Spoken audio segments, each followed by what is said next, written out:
Hey everybody, it's your old pal Robert from ThrillRide.com. How are you doing? So today I'm down here in LA going to the California Science Center. This is an old science museum that's been around for quite some time, and I've been meaning to check it out since 2012, which is the year that the Space Shuttle Endeavor was added here. I have not gotten to it since then, and now that the pandemic is easing and things are reopening, I've really been looking forward to coming to check this out. So masks are required inside. I'll be putting that on shortly. We'll take a look at some of the other things that are currently on exhibit here, but the great news about this museum is that it's free. You pay $12 for parking, and right now there's a $3 service fee.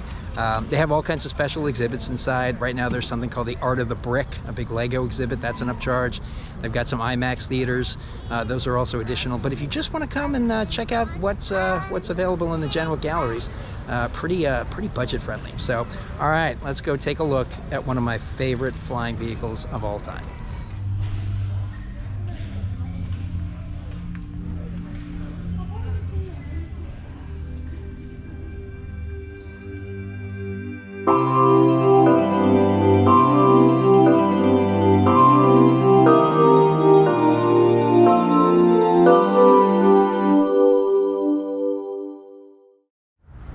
Look at this bad boy. This is the A-12 Blackbird and was the first airplane made largely from titanium, a strong light metal. So the team that built it discovered a lot about how to work with this challenging material. The A-12 team also developed new methods so fuels and oil could stand up to the extreme heat in the engines. They tested new ways to make planes less visible on radar too. Awesome. Oh yeah, that is one spectacular flying vehicle. Love it. Wow. And what an unusual kind of tandem cockpit design. I've never seen that before. So this is the predecessor to the SR-71, this A-12 plane. Now this particular model with the double cockpit is the only A-12 trainer ever built. So the standard A-12 just had the one crew member, but for the training purposes this needed a pilot and an instructor. And it ended up flying more flights than any other A-12, it says here. Pretty cool. So the Air Force liked the A-12, but they wanted the SR-71, and that required a second crew member to operate the added spy equipment, so it was slightly larger and slower. Fascinating. I wonder how much horsepower each of those engines generate. But it's a lot. So right out here in front of the museum, they have an exhibit about how the Space Shuttle Endeavor was towed through the streets of LA to get to the museum. And this in particular shows the power of the lever. So you've got a big SUV back here, which weighs 6,645 pounds. But then if you get a bunch of little kids together and use a nice lever, well, they can raise that thing right off the ground. That's awesome. This is a pretty great sort of shade slash sculpture element that's in between the main building of the Science Center and the IMAX theater across the way. And I get a little bit of a Vegas Adventure Dome vibe here with the purple tinted sunlight hitting the ground from the skylight above. Here we are just inside the main entrance, and I think we're going to be seeing quite a few jets and other things that take to the sky. And right up there you can see the sign for the Samuel Oshin Pavilion, Space Shuttle Endeavor. Well, let's start heading in that direction. I guess this section of the museum is sponsored by the Walt Disney Company. This is the Walt Disney Company Foundation Science Court. Awesome. So here, hanging from the ceiling, is an engineering model of the Cassini-Huygens, I think that's how that's pronounced, spacecraft. That was the, I believe, first and only craft so far to orbit Saturn.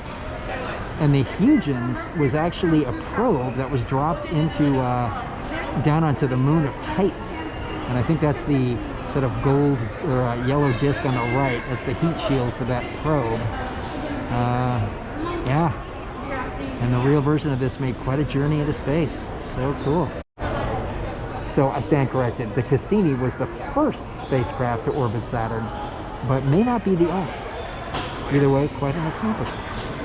And right here underneath the Cassini is the Mercury Redstone 2 capsule that carried chimpanzee Ham to space as part of Project Mercury. I mean, just get a look at how tiny these things are. That is one heck of a claustrophobic space to be in. And just think about the anxiety of knowing you're about to be blasted out of our atmosphere in one of those little tin cans. Crazy. And look at this little capsule that I guess little Ham got to sit in. Ooh, I would not be very happy sitting in that. Ham was a brave little monkey. Here's the Gemini 11 space capsule that was used to practice docking in preparation for later moon missions. Oh, mind-blowing. It looks so kind of rudimentary, and yet this carried human beings well off the surface of our planet. Amazing.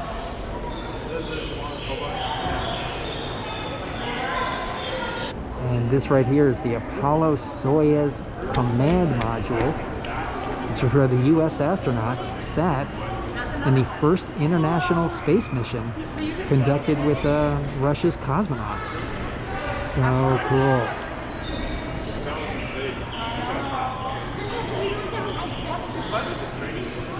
Oh, look at all the mechanics to seal that.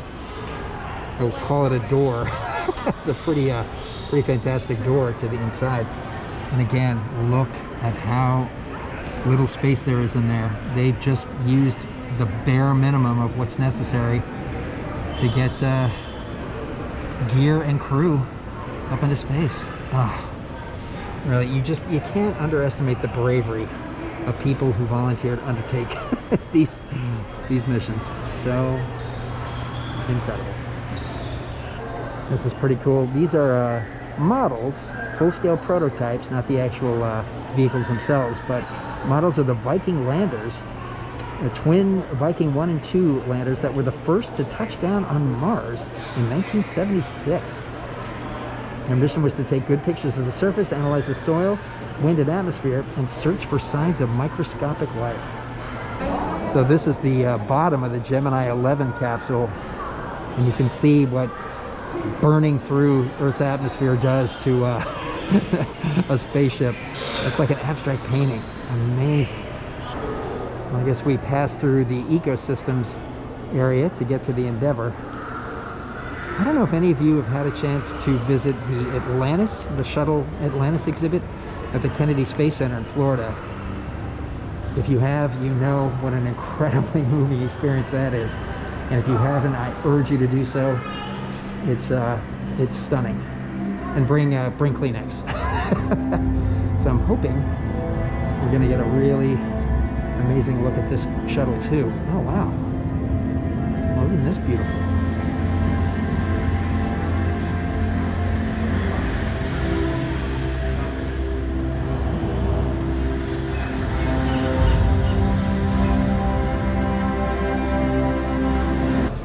View the Endeavor and start right here.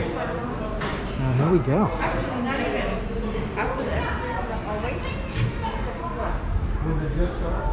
I wish I could have actually gone down and witnessed that amazing super slow parade as they pulled the shuttle through Los Angeles. Oh wow. Look at that, where the rubber meets the runway. Look at those tires. Oh, that's pretty amazing. So it says here on the sign behind the exhibit that from orbit to landing, shuttle tires weather temperature changes of up to 170 degrees Fahrenheit and a drop in altitude of over 200 miles in less than an hour. Altitude and temperature shifts bring changes in air pressure, which could have caused tires to leak or burst if they weren't designed to meet the challenge. And like tires on most aircraft, space shuttle tires are filled or were filled with nitrogen. I did not know that either. Because its molecules are bigger than oxygen's, nitrogen leaks out from tires more slowly, which is a big plus in the vacuum of space. I'll be damned. So this is pretty cool. This is the nose cone that sat on top of the external tank of the Space Shuttle assembly, and it kind of accomplished several goals. The shape helped the tank slip more easily through the atmosphere as they rocketed north, and the cone also shielded sensors that were at the tank's tip, held vents for the liquid oxygen tank, and the aluminum spike served as a lightning rod. This little package is one of 3 of the fuel cell power plants that generated electricity on board the Endeavor. And of course, the great thing about these fuel cells is the only quote-unquote pollutants that were left behind was water and heat. Both things that spacecraft and space stations are in great need of. So that works out pretty well.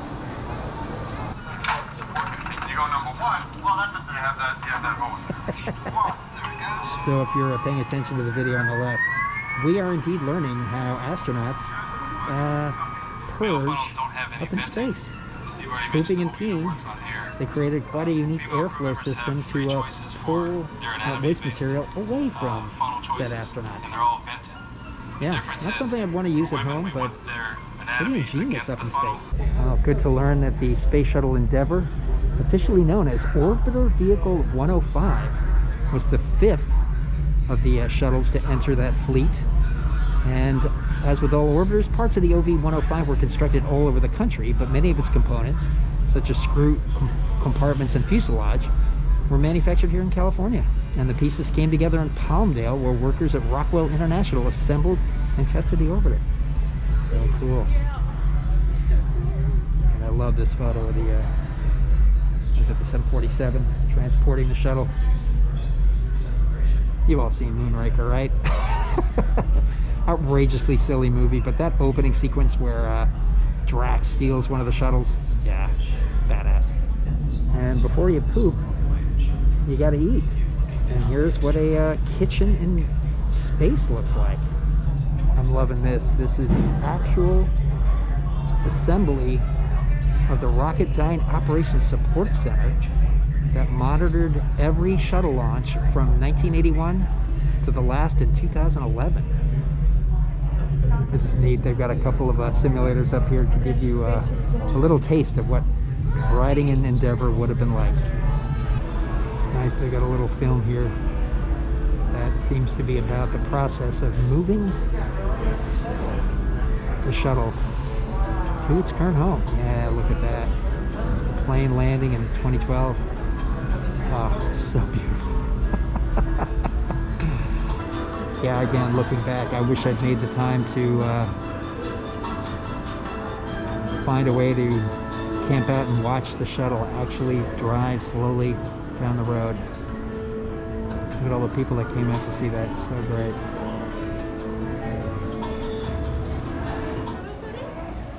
So yeah, they built a dedicated structure to house the Endeavor. Thank you. Oh, and there it is. Do we run? No.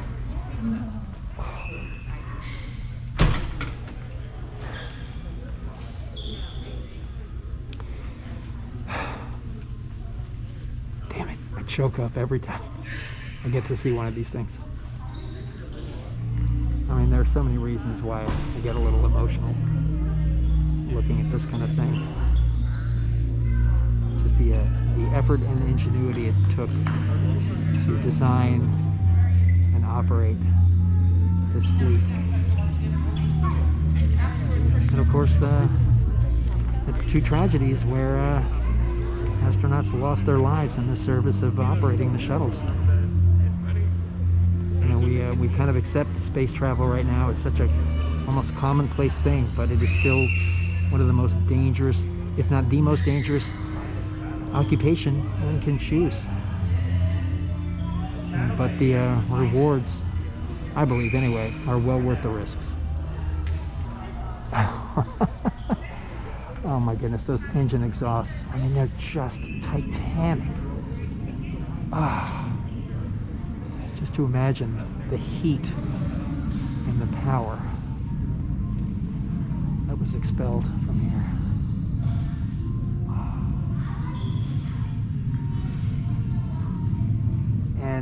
if I'm recalling correctly, in the wake of the Challenger disaster, or no, was it the Columbia?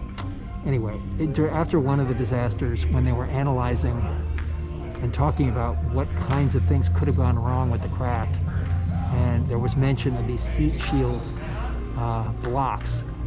And again, I could be wrong, but my understanding is every single one of these is custom and unique. You can't just make a bunch and then tile them together. That's insane. So the shuttles required 7 million pounds of thrust to get into orbit. And during the first couple of minutes of launch, when the big external booster rockets were doing the bulk of the work, maybe all the engines were fired at the same time, but when the boosters were doing the job in that first couple of minutes, it was a pretty rough ride, and astronauts apparently described it as riding over railroad ties in a pickup truck. But once the boosters had ceased firing and were jettisoned, and it was just the Space Shuttle main engines, the SSMEs, got a lot smoother. I love this kind of rocket nozzles on the nose that were fired to change the direction of the ship. And that big kind of rescue port up there on the side just below the cockpit. Yeah, wow.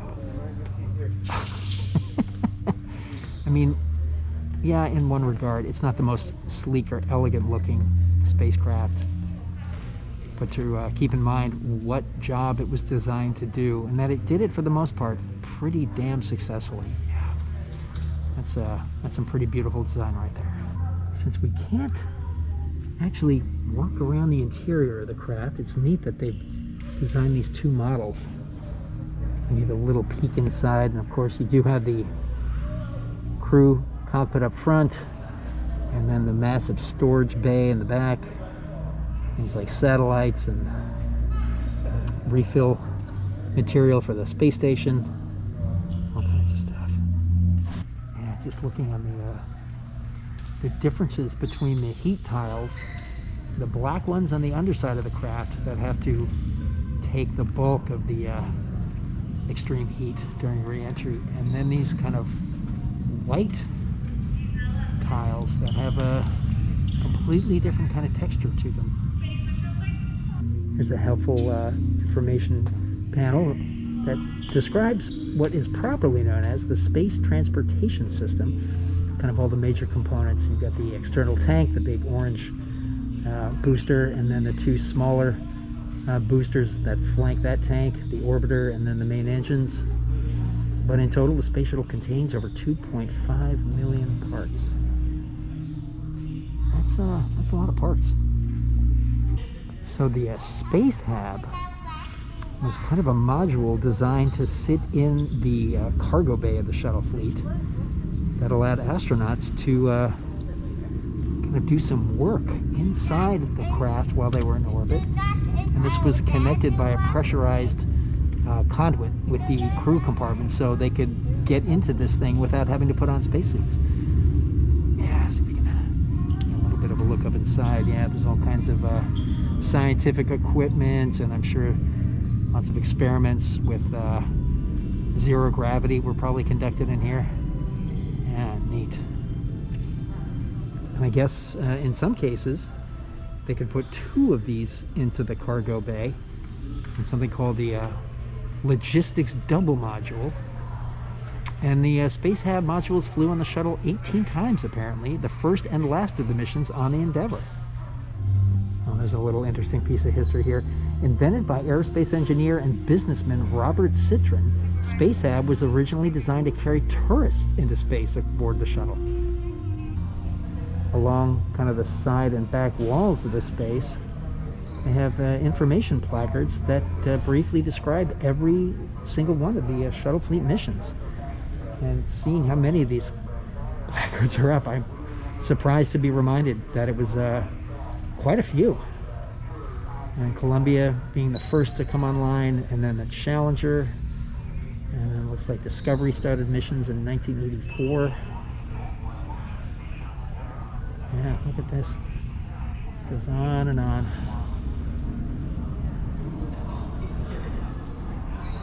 All right, the Atlantis. Yeah, forgot about that one. And there it is, quite sadly, January 28, 1986. Lost just 73 seconds after liftoff. The Challenger reminds us that no matter how routine space travel seems, each flight carries with it the ultimate danger.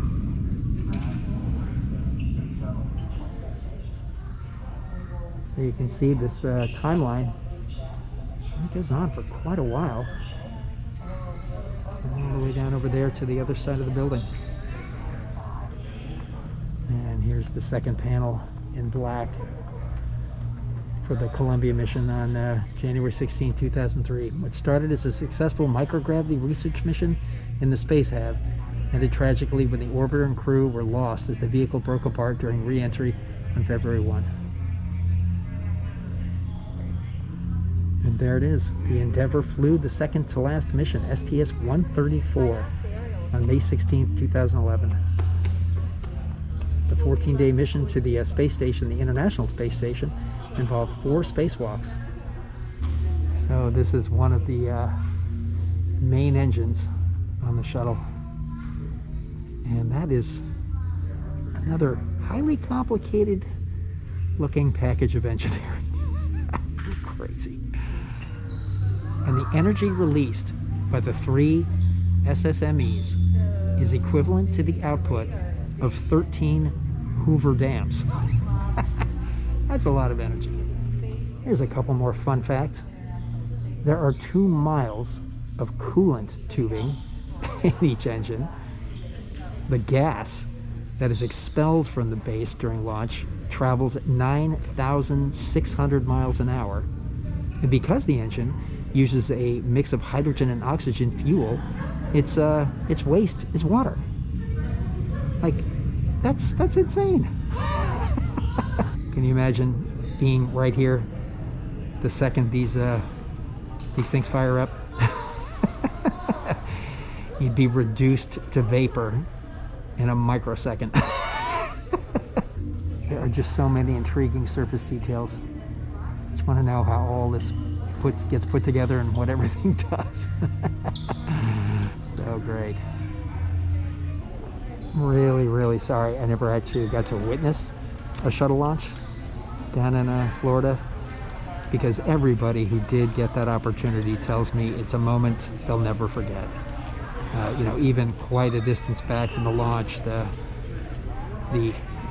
volume of light and noise that accompanied every launch was spectacular. You see that yellow panel directly down from where the name of the craft is. Cut here for emergency rescue. Oof. And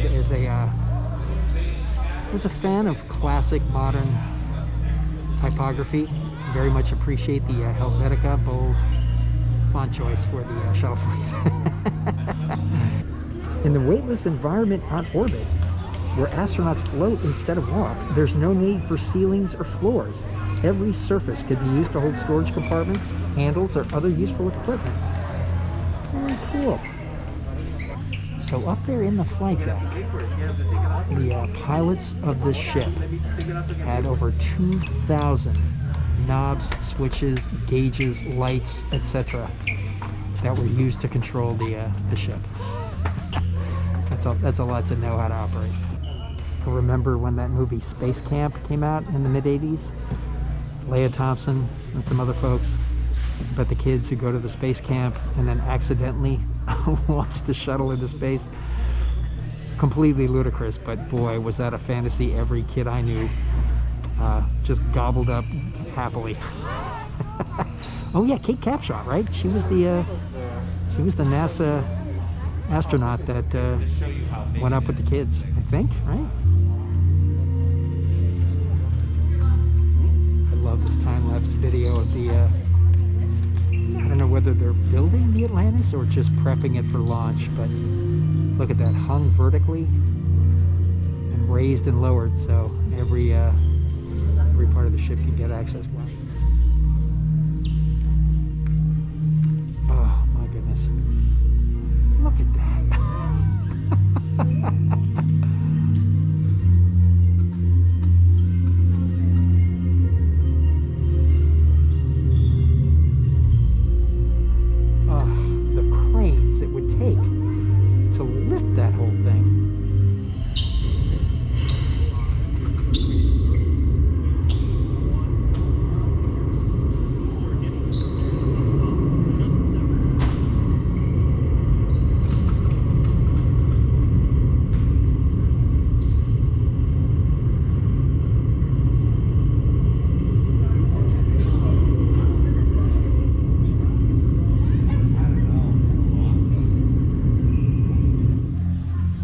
bit unrelated to the shuttlecraft itself. Cool little exhibit just described that these blue discs, like these pads that cradle the yellow supports that hold the shuttle, are called seismic isolators. So when we get a severe earthquake, the craft will just gently kind of shift back and forth, and the seismic isolators will cushion the vibrations, or dampen them, I should say, to keep the craft safe. And they've got a nice little kind of open-air gift shop at the front of the building where you can procure your very own Astro rubber duck. Because everyone needs an Astro rubber duck, right? Also good to see here, this building is only temporary. They are working on constructing a much larger, more impressive future home for what is one of the only 3 remaining space shuttles and the only one of these national treasures on the West Coast. It's going to be a 200,000 square foot expansion. Sweet. So stepping outside that structure here, we head over to check out ET-94, the external tank. This massive orange fuel pod. Oh man. Huh. And according to the sign right here, this is the last external tank on Earth. Crazy. Remember when we watched the rocket launching like a year ago, and there was that piece that fell off? Oh, wow. Yeah, my guess is we'll have a better access to look at this thing when it moves into its permanent home. So there again, descriptions of all the major components of these tanks, with the cone and the lightning rod up on top, all the cable tray and oxygen tank pressurization line, all that good stuff. But this is something I did not know. The only component of the space shuttle that was not reused, the ET, detached from the space shuttle orbiter after launch and fell back towards Earth, breaking apart in the atmosphere. This tank, ET-94, is the last remaining ET built for flight, but never launched. There we go. While it's here, ET-94 will be restored to take its place in the new display of Endeavor at the Sanwó Austrian Air and Space Gallery. There you go.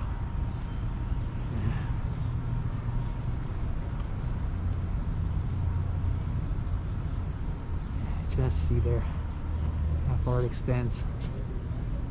That's a big tank. Brought to you both by the California Science Center and our friends at LA Pro Point. And there's some good folks who work there. Right on. Yeah, no matter how old school or high-tech they are, things that can carry people up into the air always have my fascination and adoration. All right, I think that will bring this one to a close.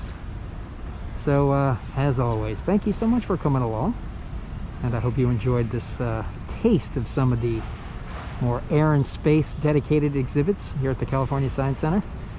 Again, lots to see here, and I do intend to come back and check out more of it at a future date, but really wanted to focus on the Endeavor shuttle since again, I thought it was fairly recent, but almost a decade ago that made its way over to this museum.